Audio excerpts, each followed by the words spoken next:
आजकल के जो लाइफ जो स्टाइल है उसको लेकर के खर्राटों की जो है काफ़ी बड़ी समस्या हो रही है और इसमें आजकल बच्चों में भी काफ़ी खर्राटे हो रहे हैं। हाँ, लाइफस्टाइल के साथ एडल्ट जब कराटे लेते हैं तो उसके साथ लाइफस्टाइल का बहुत ज़्यादा रिलेशन है। बच्चों का अलग है, बच्चों का मैं बाद में आती हूँ। तो एडल्ट में दिन पे दिन ये बढ़ रहा है कराटे या ऑब्स्ट्रक्टिव स्लीप एपनिया, जिसको मेडिकल टर्मिनोलॉजी में बोलते हैं। और इसका रीज़न ये है कि सेडेंटरी लाइफस्टाइल, मतलब लोग हिलते नहीं हैं, डेस्क वर्क करते हैं, चेयर पे बैठे रहते हैं, सोफे में बैठ के टीवी देखते जा रहा है, साथ में जो जंक फूड खाना, अल्कोहल लेना, तो मोटापा बढ़ रहा है इससे। तो जैसे डायबिटीज़ है, हाइपरटेंशन है, इसको बोलते हैं नॉन कम्युनिकेबल डिजीज़ और लाइफस्टाइल रिलेटेड डिजीज़।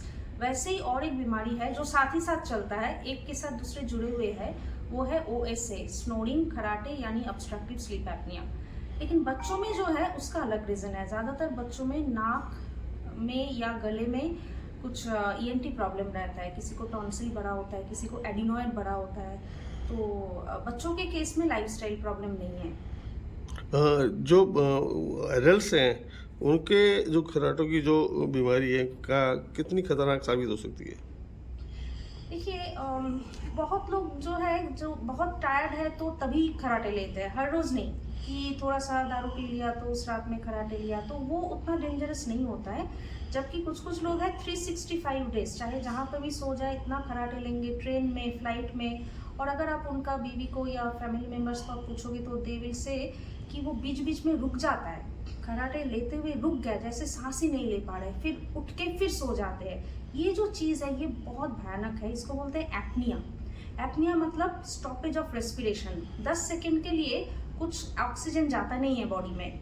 ऐसा ही टाइम पे ब्रेन पे और हार्ट पे बहुत ज़्यादा प्रेशर आता है।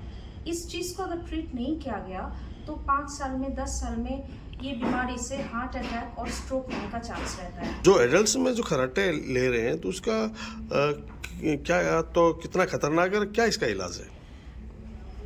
स्लो पॉइजनिंग जानते हैं ना, तो ये एक तरह का स्लो पॉइजनिंग है। कुछ कुछ बीमारी है जो दिखता है, हाँ, हड्डी टूट गया, ट्यूमर हो गया, कैंसर हो गया, तो आदमी उसको सीरियसली लेते हैं। और कुछ बीमारी होते हैं जो धीरे धीरे मारते हैं। ऑब्स्ट्रक्टिव स्लीप एपनिया या snoring is a slow poisoning. तो ये 5-10 साल में लोगों का लॉन्जिविटी कम कर देते हैं, हार्ट को और ब्रेन को थकान आ जाता है। तो it's a really really bad disease. कैसे ट्रीट किया जाए, तो ये ट्रीटमेंट ना कोई एक गोली नहीं है कि चलो बुखार आया पैरासीटामोल दे दिया ठीक हो गया, ऐसा नहीं है। ये थोड़ा कॉम्प्लेक्स डिजीज़ है, तो एक एक पेशेंट का रीज़न अलग होता है। किसी को मान लो बहुत ज़्यादा मोटापा है या पेट में इतना ज़्यादा फैट है, तो उनके केस में वेट कम करना, एक्टिव लाइफस्टाइल में उनको वापस लाना, यही ट्रीटमेंट मेन मुद्दा रहेगा ट्रीटमेंट का वैसा। लेकिन कुछ कुछ पेशेंट आते हैं मेरे पास जो अच्छा खासा लीन एंड थिन पर्सन है, मोटा नहीं है, तो उसको मुझे नाक गला चेक करना पड़ता है कि नाक का हड्डी टेढ़ा हुआ है, नाक में कोई ट्यूमर हो सकता है, गले में कुछ प्रॉब्लम है, टॉन्सिल बड़ा है। तो ऐसे केसेस में ENT सर्जरी करके उसको एयर पैसेज को खोल देना है, तो उसका बीमारी कम हो जाएगा। तो छोड़ के भी और एक ट्रीटमेंट जानना बहुत ज़रूरी है, जो वर्ल्ड वाइड सबसे कॉमन ट्रीटमेंट है और सेफेस्ट है और ईजी है, उसको बोलते हैं CPAP। CPAP बोल के एक मशीन होता है, वो मशीन लगा के सोने से खराटे ज़ीरो हो जाता है और जो ऑक्सीजन नहीं मिल रहा था वो ऑक्सीजन भी 100% मिलता है। तो ये इंडिविजुअलाइज करना पड़ता है। अगर कोई 60-70 साल का पेशेंट है तो उनको हम लोग थोड़ी ना सर्जरी के लिए बोलेंगे, या घुटनों में दर्द है, वो वेट कम नहीं कर पाएगा, तो ऐसे पेशेंट्स के लिए CPAP है। जो यंग है, जो मोटिवेटेड है, वेट ठीक हो गया है, सर्जरी हो सकता है क्या, सर्जरी हो सकता है। तो एक एक आदमी अलग अलग ट्रीटमेंट प्रोटोकॉल है।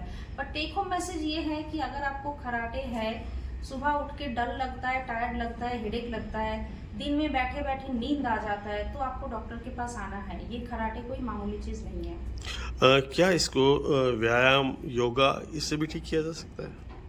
हो सकता है, जैसे मैंने आपको बताया, जिनका मेन प्रॉब्लम ओबेसिटी है उनके केस में काम करेगा, लेकिन उसके साथ साथ हो सकता है कि नाक में भी पॉलिप है। तो इसलिए अपने आप डिसीजन नहीं लेके एटलीस्ट एक बार तो असेसमेंट करना चाहिए, तो उसके बाद पता चल जाएगा कि किसका नेचुरल वे में होगा या किसका इंटरवेंशन लगेगा।